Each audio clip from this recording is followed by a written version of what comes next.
This is the Living in Havering podcast.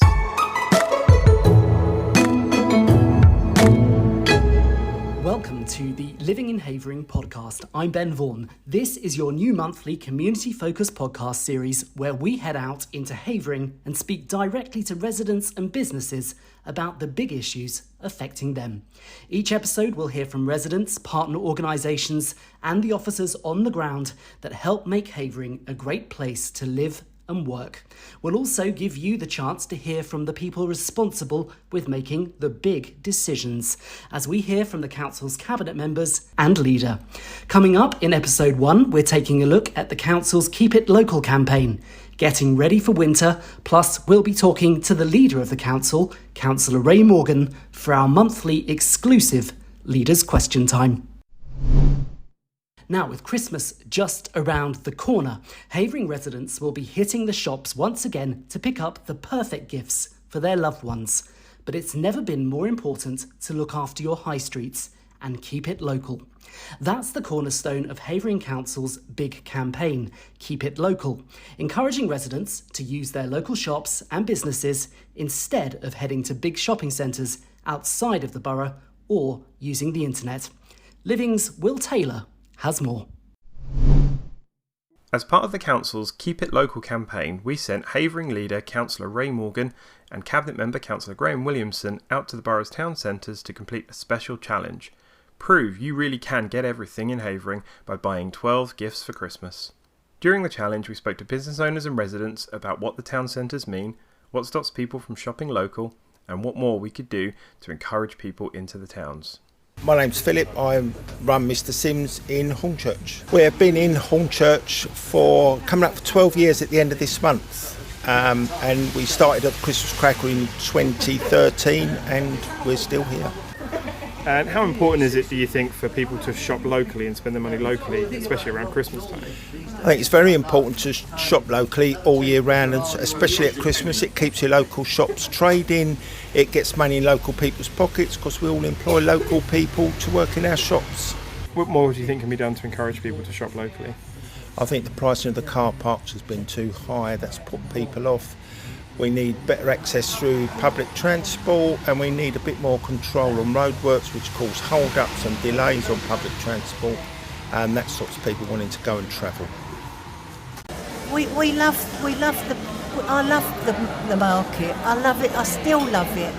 I prefer shopping online. I like coming in to get last minute bits.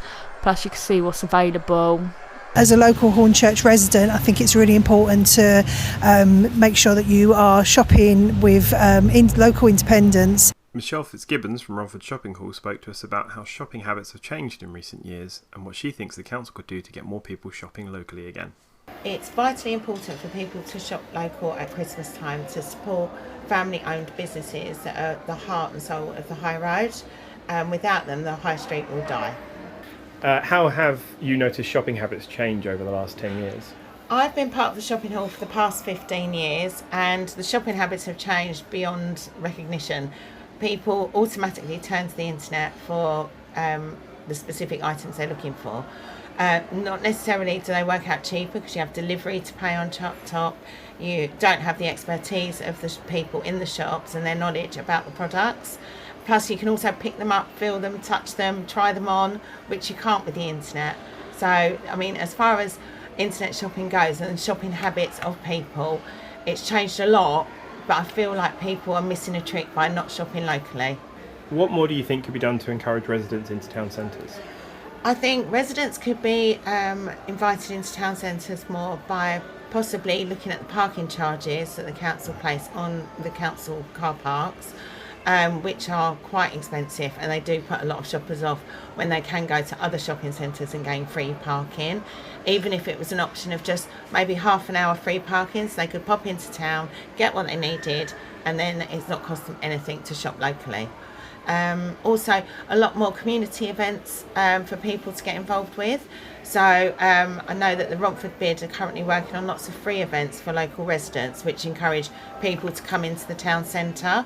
I sit on the board of the bid board, and we do work extremely hard to encourage residents to come into town and shop locally. Just on your question on parking, would you support seasonal parking reductions or like periods of free parking, say for instance around Christmas time? Would that be something that you'd be interested in? Well, obviously, Havering do offer Sunday parking, which is free, so we have seen an increase in shoppers on a Sunday. So it just goes to show that the parking charges do affect the residents coming to visit us in town quite a lot. You're listening to the Living in Havering podcast, and I'm now joined by Councillor Graham Williamson, Cabinet Member for Regeneration and Inward Investment. Hello, Graham. Hi there, Ben. Thanks very much for joining us here on the Living in Havering podcast. First question for you. You are Cabinet Lead for Regeneration and Inward Investment. Can you tell us what that means? Well, there's probably actually three roles I have. One is development, which includes planning. The other one is regeneration, which means building properties and other developments. And thirdly, inward investment is trying to attract businesses to Havering, which to the benefit of all our residents. Okay, lovely. And today we are going to be focusing in on that inward investment area of your role. And we've just been hearing about one initiative that the council is running, the Keep It Local campaign. Can you tell us a bit more about that? Well, as it sounds, we want to keep money within our own economy if possible, because our retailers obviously struggle. Old retail struggles these days, but those retailers obviously employ people. They pay the rent, they pay the rates, and they obviously put money back into our local economy. So they're very, very important in all those different ways. So we're asking people, if you go out, particularly at Christmas, of course, if you go out and buy something, why not consider buying it within Havering? Because obviously it has a benefit for everybody. Okay, so why should residents come to Havering town centres instead of, say, the bigger shopping offers, the bigger shopping centres such as Lakeside and Westfield, where they can go there, they can park easily, and they can get everything they need in one place? I think because they have to look at the whole economy and try to help their fellow residents and including themselves. As I explained, money spent in Havering is recirculated within Havering in wages, in rents and rates, just generally across the board. Yes, of course, we're not here to say you've got to shop in Havering. Of course, you can go outside as much as you want. But this is our borough, and if you love your borough and you want to keep it safe and you want to make it nice, then spending locally helps. Okay, so now, Graham, before you joined us, we heard a little bit more about the campaign and we spoke to some local businesses. We also heard from some residents and customers.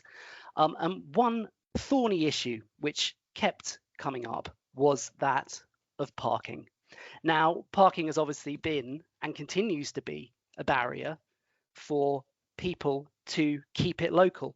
So what's the council doing about that? Yes, I can't deny there is issues. The council's very poor. We don't get sufficient funding from government and our demands keep rising, that people want to use our services, and it costs money. It costs all our council taxpayers money. So it is an issue, and obviously car parking charges are there in order to recoup some of the losses that we presently make. But I quite agree, if you overprice car parking, it will prevent people wanting to park. So we are actually accepting that there may be something in that, because we are going to launch a pilot scheme in Hornchurch to reduce the prices to see whether people will come back to shop locally. So as a pilot, obviously it may not work, but if it does work, we'd look to expand it elsewhere. So we need to test the theory that everybody says, well, if you have a lot less parking charges, people come back to shop. So we're going to hold everybody to their word, and we will do that hopefully before Christmas in Hornchurch in that pilot scheme. Great. So you heard it here first. Parking pilot coming to Hornchurch. So we've had to say, Graham, all I want for Christmas is cheaper parking. Well, don't deny it. Let's just hope it works. Okay. And I did drop the C-bomb there, Graham, because we are only a few weeks away now from Christmas. Yes. And before you came on, we had a bit of a tease, it was a teaser really, of you and Councillor Ray Morgan, leader of the council, taking on the 12 Gifts of Christmas Shopping Challenge. Yes, I remember it well. So can you tell us a bit about that and how you got on? Well, what we were effectively trying to show to people is that a lot of the gifts that you may be buying for your loved ones, you can actually get in Havering, and you can get in Havering shops. So we went to Romford, went to Upminster, and went to Hornchurch. It were just samples, of course, and there's plenty of gifts you could buy, hundreds of different types of gifts. But it's just to show people that if you think that Lakeside have got something that you want, you'll be wrong, because Havering shops will have them. So you go where you want to. That's if we're live in a free country.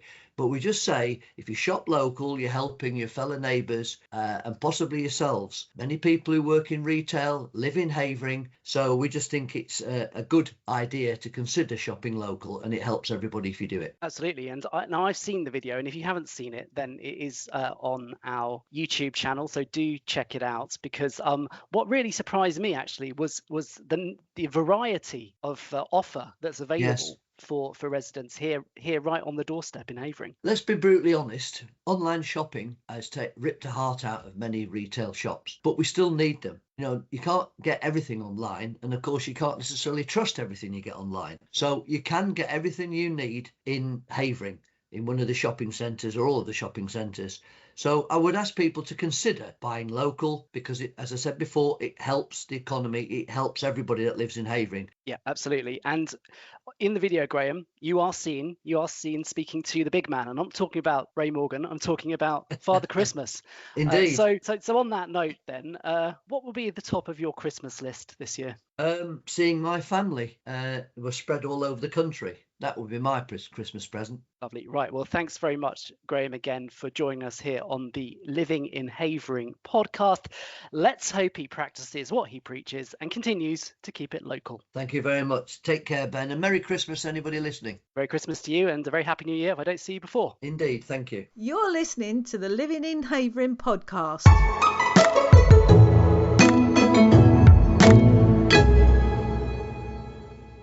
Now, with the temperature dropping and days getting shorter, winter, as they say in Game of Thrones, is most definitely coming. And I'm joined now by Living's Will Taylor, who has been out and about speaking to council services to see how the council is preparing the borough for winter. So, Will, can you tell us what's been happening? Yes, of course, Ben. So obviously the council has a big responsibility to keep people safe and secure across the winter time. So there's lots of different projects going on, lots of different things that various services and partners are doing over this period to ensure people are safe. So I spoke to Raman in the Rough Sleeper team, who's been kind enough to tell me everything that the Rough Sleeper team do in terms of helping people that are sleeping rough or homeless around the borough. So Rough Sleepers team's role is to support clients who are sleeping on the streets. So we will do the checks, verify the individual and complete the welfare of the individual and make referrals to the relevant agencies to ensure that we provide correct support and the client is taken off the street and put into the accommodation to ensure the person who we are supporting is living an independent life. Well, it sounds like they're doing some really valuable work there. I'm sure you have the same experience. When you're walking through the town centres, you often sadly do see people sleeping rough on the streets. When you see someone sleeping rough, what should we do? Yeah, it is genuinely heartbreaking to see. So I asked Raman that exact question, and he told me about a website or a service called StreetLink, which is what most councils around the country use. We receive referrals from StreetLink, which is a nationwide website where a member of the public can report anyone sleeping rough. We will triage that and respond to the referral within 24 hours of receiving that referral. I would request anyone that if they come across anyone sleeping rough to complete a StreetLink referral. If they go into Google and type in StreetLink. Okay, so that is really reassuring to know, because sometimes when you see a rough sleeper and you think, even if I call this number, is anything actually going to happen? So it's good to know that they are being helped if indeed they want the help to get off the streets. And I presume that calling that number is better than trying to give individual people money. Yeah, that's absolutely the most direct way to help anybody. So if anyone out there sees someone sleeping rough, call that number, contact StreetLink, and that service will get in touch directly with our council's support team. Okay, brilliant. Thanks, Will. So as winter comes and the colder weather sets in, we don't just think about what's happening outside, but we also need to think about keeping our homes warm and making sure that we're warm and essentially safe during that colder period. Yes, indeed. And Havering actually has a fantastic service in place. We call it the Energy Doctors. It's coordinated by the charity Age UK. However, it is open to absolutely everyone across the borough, completely free of charge. And what they do is the Energy Doctors will come into people's homes. They'll do like an energy audit, if you like. They'll check out how their heating system's working, what kind of light bulbs they're using, and they'll install or make certain changes to various parts of the property, all completely free, no charge to the resident, just to help them kind of save a little bit more of their energy. So yeah, I caught up with someone at Age UK who gave us a full rundown of what the Energy Doctor service provides. Hi, I'm Rebecca, one of Havering's Energy Doctors. With winter here, it's a really good time to think about how we use energy at home. We know that worrying about the cost of gas and electricity can cause significant anxiety, and that living in a cold, damp or drafty home can have a serious effect on your health and well-being. The Havering Energy Doctors is a free home service available to all Havering residents over the age of 18. And when we visit, we'll take a look at how you use energy, give you simple, practical advice to help you stay warm and save money on your fuel bills. As a part of our visit, we can fit energy-saving LED light bulbs. These are really cost-effective, they're nice and bright and they light up really quickly. We can install radiator foils that reflect the heat back into the room rather than letting it escape out into the street. We can offer you advice and tips on damp and mould. We can provide you with night lights and timer switches, and we can draft-proof your windows and doors, helping to stem heat loss. During our visit, we can also connect you with many other helpful Havering services and let you know about any support or grants that could improve your home's energy efficiency. You can find us on the Havering website. Just search for Energy Doctors and give us a call on the number listed. We'll be happy to help. So that really is very interesting stuff, and really, again, another great service that the council offers through its partner Age UK. And essentially, I suppose what they do is they come into your home, give your home a health check, and then offer you a prescription in the sense of the products and services that they can provide for you. That's exactly right. That's why it's called the Energy Doctors. Yeah, clues in the name there. And actually, I know for a fact that the Energy Doctors have already helped hundreds of residents in Havering save in the region of around £200 a year through the health check which they provide. Yeah, that's correct. Yeah, it's been a huge service and a lot of people have benefited from it. And we're really hoping, considering it's totally free and totally open to everyone, we're really hoping that as many residents as possible pick up that service this year and book themselves an appointment with the doctor. Okay, right. Well, time to get your beanie on and your scarf, because we're heading outside again now. And one of the biggest issues which affects residents during winter is, of course, the roads and pavements, as ice sets in or they get covered in snow. So I understand that you've been speaking to one of our gritting team, the hidden heroes, if you like. Can you tell us what they've been up to? Yeah, absolutely. So I spoke to Jamie with Marlborough Highways, who are the council's contractor for highway works. They also take on our gritting services this time of year. So Jamie went through a full breakdown of how the gritting service works, the kind of roads that they look at and the kind of process that they go through to make sure that the priority roads and the key roads in the borough are kept safe to stop people slipping off the roads. And they're always ready to go out there and grit, which is why you actually spoke to Jamie in the cab of his gritter, which also explains the slightly dicey audio. Yes, that's exactly what happened. We were literally in situ when that conversation was taking place. How long does it take to undergo the gritting across the borough? It all depends on traffic and what time we get sent out, really. If we do the 6 o'clock run, it can take anywhere between 2.5 to 3 hours. Any later than that, the traffic dies down. So per route, you're looking at the 2.5 hour run. We've got 4 routes over the borough. Each route is roughly around 85 kilometres on each route. So we'll get the phone call on their first update at 10 o'clock in the morning. They'll see that it's going to be cold at some point in the night, so they'll let us know a time that they want us to start gritting. They'll tell us the grammages they want us to put out. So we'll just set our lorries up and we'll make our way over to Raynham's yard, fill up with salt. We'll get the guys loaded up and they'll select their routes and on their way. They'll do their routes.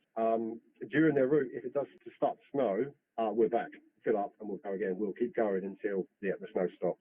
It's really good to get a behind the scenes look there of one of really the most important teams in the council over winter. And I suppose there are a lot of myths around gritting, aren't there? And I'm guilty of it too. You see the road opposite you that's been gritted, and then your road is still covered in ice. What's the reason for that? So the council sets a certain number of priority roads. These include things like bus routes and sort of core main roads that most people are going to be using. The secondary roads tend to be sort of smaller closes and streets. However, Jamie did make it very clear that when heavy snow, or when it's continual snow and it's starting to lay thick on the ground, they will try to make sure they do every road possible. And obviously, when we're talking about weather, it's always unpredictable. So just how prepared are the council to be able to respond to a big snow blizzard? So throughout the year, the council accrues its salt ready for this period. They actually had around 2,000 tonnes of salt totally ready to use, which actually is enough for 10 days of continuous snowfall at any one time. Jamie did point out that they've never really used the full amount.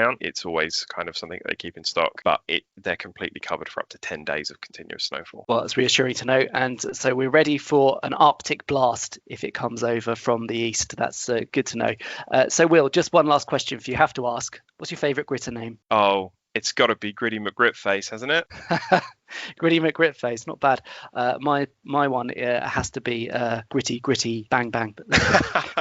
That's brilliant. Britney Spears is also quite good as well. That's another one that I saw around. Yeah, brilliant. Okay, well, Will, thanks a lot for that. Really interesting stuff, and good to know that the council is ready for winter. This is the Living in Havering podcast.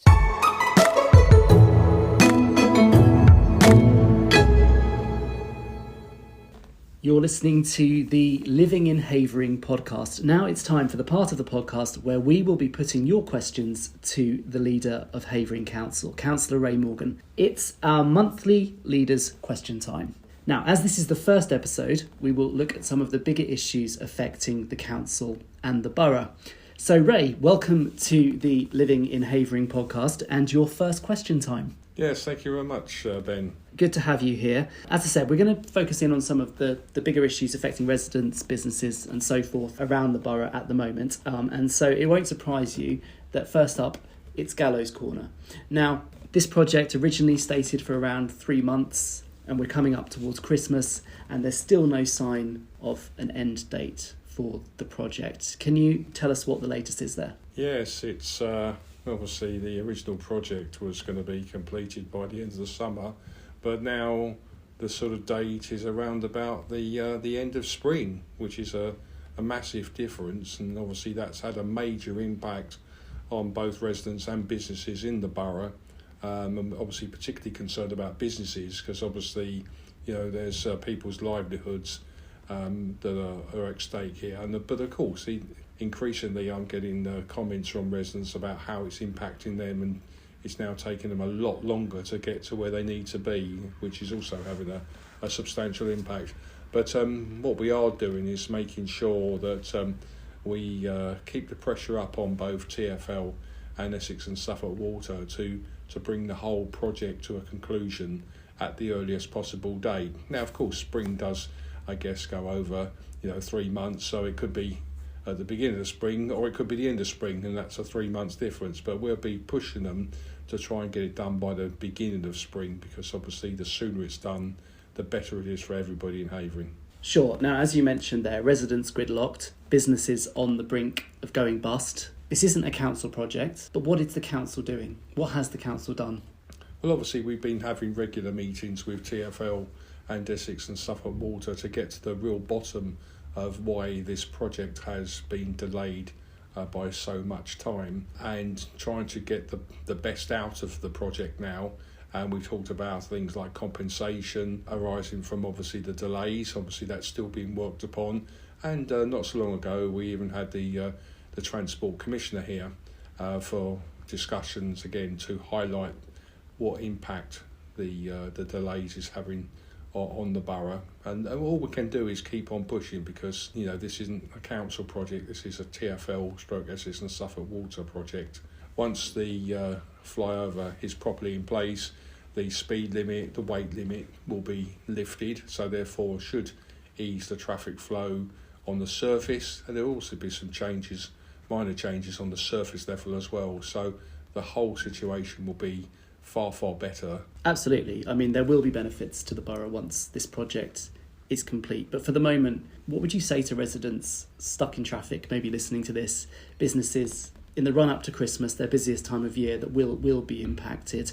What words of reassurance can you offer them as leader of the council? Oh, you can be absolutely assured we'll keep up the pressure on TfL and Essex and Suffolk Water until the day in which everything's back to normal, the flowers reopened.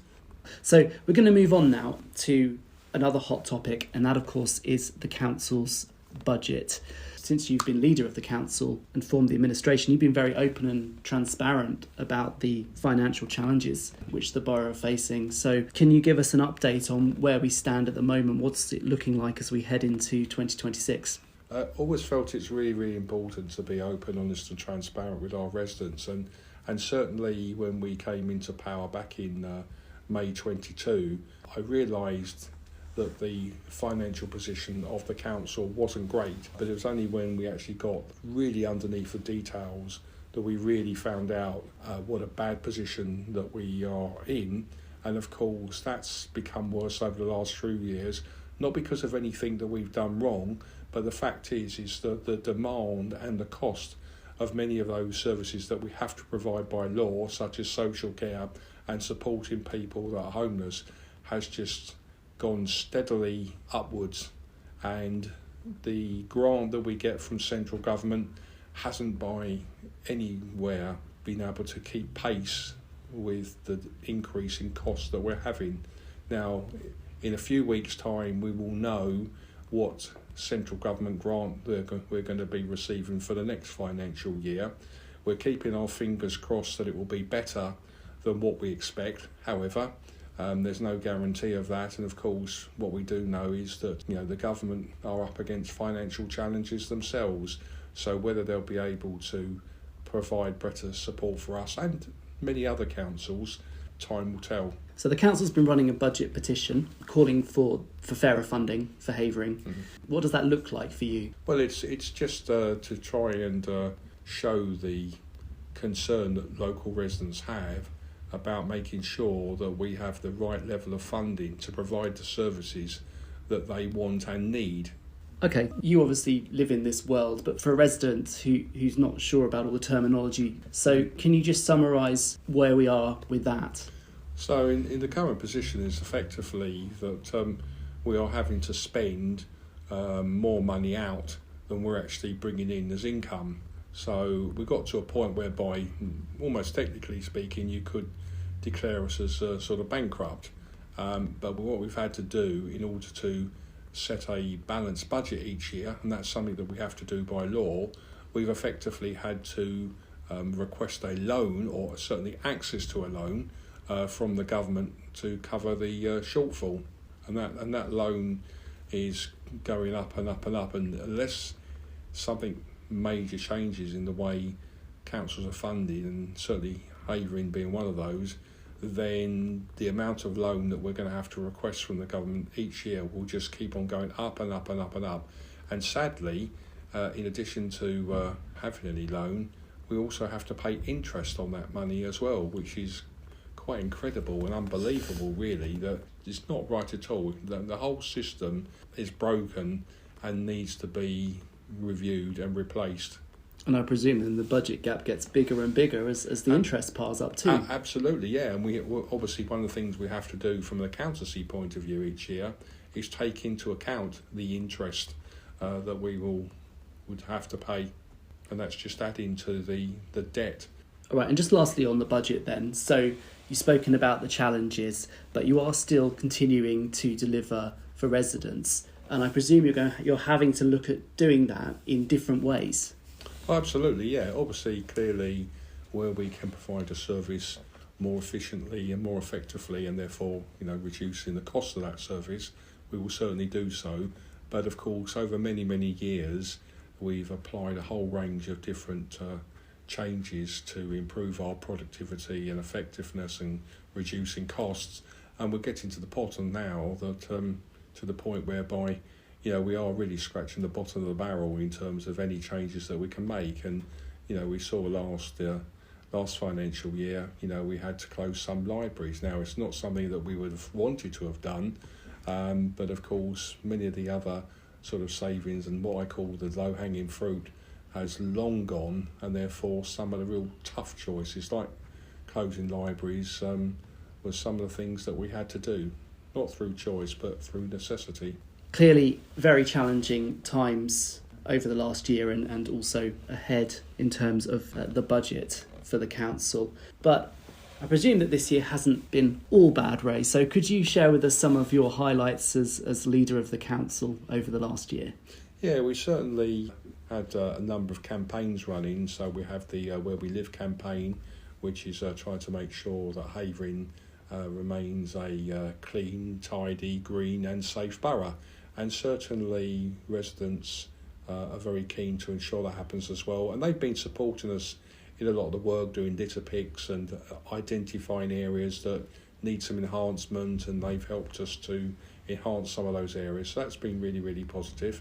And also we've had a Keep It Local campaign. And going back to Where We Live, I've seen pictures of you donning your scrubs and getting stuck in, pardon the pun, to clean up the chewing gum on the streets. Yeah, absolutely. Yeah, I've been involved with cleaning up chewing gum on the streets, and we've had pupils from schools helping and being involved in that too, which is really, really good, because I believe it's also an educational thing as well to educate young people. No, don't throw your chewing gum on the floor. Put it in the bins that are around the town centre, etc. And also about a month ago, I was in the sort of Harold Hill area or near to one of the parks, whereby we were clearing up round the river, and I was ashamed how much stuff had been dumped in the river by obviously residents, and certainly it's not good, but it was a really good day that we, along with other people from Chems Chase, helped to clear up the sort of area around the river. Absolutely. And another part of the campaign is, of course, to encourage new residents to report issues as well, fly tipping, littering and so on, and you can do that on the council's website. So, Ray, coming to the end of our time, you did touch on it before, and we spoke to Graham earlier about Keep It Local, encouraging people to buy and spend locally. And we're obviously now in the run-up to Christmas, and we've seen a video of you and Graham taking up the 12 Gifts of Christmas shopping challenge. How was that for you? Yeah, that was really, really good, and quite clearly, whatever you need is here in Havering. It may not be in every shopping centre, but it's in most of our town centres, and certainly with the challenge that we were given by going to a number of different town centres in the borough, we were able to accumulate all the gifts that we were asked to accumulate. There is a massive variety of shops in the borough, and I would encourage all of our residents to get out there and explore their town centres and see what is available, because I think they'll be quite surprised. So what was the highlight of your Christmas shopping spree? The highlight really was about going to all the different shopping centres to see what was available, but Romford was particularly good because, of course, we were doing that near to the Christmas period, and therefore, we were able to explore Santa's Grotto and other areas. We went through the market looking for chestnuts and other things, and it was really good to explore and visit all the different places in all of our different town centres. Yeah, absolutely. And if you haven't seen the 12 Gifts of Christmas shopping challenge, then it is available on the council's YouTube channel to watch. So, Ray, ask Graham the same question. What's at the top of your Christmas list this year? Well, I'm keeping my fingers crossed that we get a good settlement from the government, and that's due to be announced towards the end of December, and that will, if it is a good settlement, will help us next year in terms of the services that we provide to our residents. So all I want for Christmas is a good government funding settlement. Doesn't quite have the same ring as Mariah Carey, but fingers crossed. Indeed so. All right, well, Ray, thanks so much again for your time this month. We'll see you again next month. And next month, of course, we will be putting your questions to the leader of the council, Councillor Ray Morgan. If you have a question for Ray, then you can send it in via email, living@havering.gov.uk. So that's living@havering.gov.uk, and we could be putting your question to the leader of the council next month. You're listening to the Living in Havering podcast. Thanks again, Ray, and if I don't see you before, wishing you a Merry Christmas and a very Happy New Year. That's very kind of you, Ben. And can I mutually say Happy Christmas and a Happy New Year to you too. Thank you very much, and extend that to all of our listeners here on the Living in Havering podcast. Well, that's it for episode 1 of the Living in Havering podcast. We'll be back in January with more deep dives into the borough and the people that make it great. If you have a story you think others want to hear or a burning question for the leader of the council, please get in touch by sending an email to living@havering.gov.uk. We hope you've enjoyed this podcast, and in the meantime, remember to follow us on social media. We're on Facebook, Instagram, Nextdoor, and now WhatsApp too. And if you don't already get it, make sure to sign up to the Living in Havering email newsletter, our free weekly bulletin, keeping you up to speed with the latest news and events from Havering and important service changes. You can subscribe on our website at havering.gov.uk. Thanks again for listening, and on behalf of everyone at Havering Council, wishing you a very Merry Christmas and holiday season, and we'll see you in the new year. The Living in Havering podcast was presented by Ben Vaughan, the producer was Will Taylor, and the executive producer was Marcus Chrysostomou.